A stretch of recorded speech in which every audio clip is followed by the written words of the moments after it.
Bonjour et bienvenue sur le site apprentissagevirtuel.com. Aujourd'hui, découvrons l'emploi du masque de diapositive. Le masque de diapositive est un outil destiné à établir dans une présentation les points communs entre toutes les diapositives. Pour activer le masque de diapositive, rendons-nous sur la commande Affichage du ruban, puis activons le bouton Masque des diapositives. Nous sommes positionnés sur une diapositive type dont nous allons introduire les différents paramètres. Commençons par modifier la présentation du titre. Après la sélection, nous allons changer la police du titre. Par exemple, Impact 36 de couleur bleu marine. Nous allons modifier la couleur des différents niveaux de plan. Ici, le titre 1. Changeons la taille du titre. Changeons la couleur du titre 1 et changeons le format de la puce.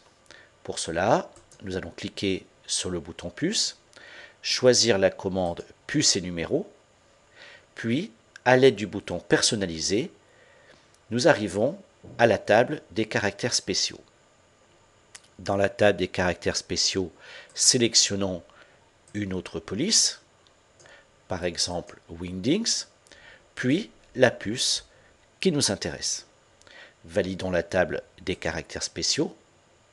Nous pouvons modifier la couleur de la puce et nous pouvons aussi régler la taille de la puce par rapport au texte.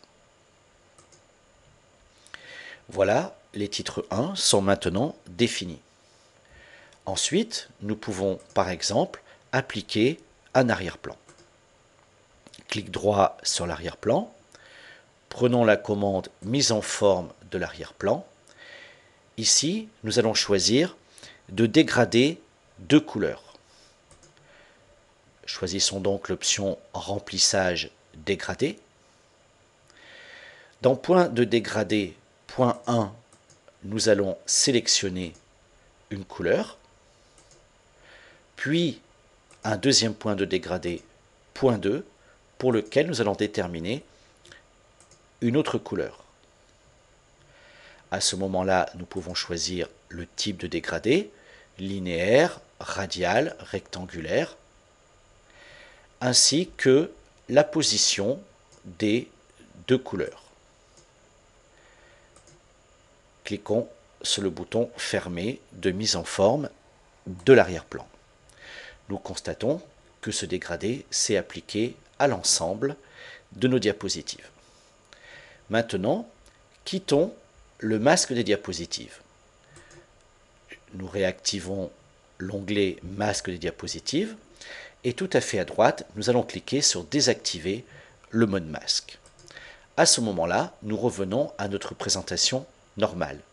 Nous constatons que tout ce qui a été créé dans le masque de diapositive s'applique aux diapositives existantes. Sélectionnons la diapositive numéro 2 et créons une nouvelle diapositive. Par exemple, en cliquant sur le bouton Nouvelle diapositive. Nous constatons alors que la nouvelle diapositive est elle aussi conforme à notre masque de diapositive. Le titre de la diapo est bien paramétré à l'avance, ainsi que les options définies pour les titres de niveau 1. Le masque de diapositive s'avère un outil extrêmement efficace et permettant de gagner beaucoup de temps pour une présentation. Cette leçon est à présent terminée. Merci de l'avoir suivie et à bientôt pour une nouvelle leçon.